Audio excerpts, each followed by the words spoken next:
যখন কারো মৃত্যু হয় আমরা সাধারণত কাঁদি, শোক পালন করি। কিন্তু জানেন, ভারতের রাজস্থানে আছে এমন একটা অদ্ভুত জাতি, সাথিয়া কমিউনিটি। এরা মানুষের মৃত্যুতে কাঁদে না, বরং জাস্ট তার উল্টোটা করে। যেদিন তাদের পরিবারের কেউ মারা যায় সেদিন তারা দুঃখ করে না, বরং রঙিন কাপড় পরে মিষ্টি বিলায়, নাচে, গান গায়। সমগ্র গ্রাম আনন্দে ভরে ওঠে, কারণ তাদের বিশ্বাস মৃত্যু মানে মুক্তি, এই জীবনের কষ্ট, যন্ত্রণা, সংগ্রাম থেকে শান্তিপূর্ণভাবে বেরিয়ে যাওয়া। কিন্তু সবচেয়ে অবাক করার বিষয়, যখন তাদের ঘরে কোনো নতুন শিশু জন্ম নেয় তারা হাসে না, বরং কাঁদে।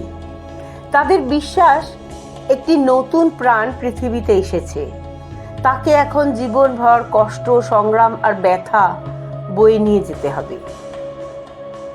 আজ এই অনন্য সম্প্রদায়ের 24-25টি পরিবার মাত্র বাকি আছে, তবুও তাদের জীবন দর্শন সত্যি অত্যন্ত গভীর, ভাবিয়ে তোলে।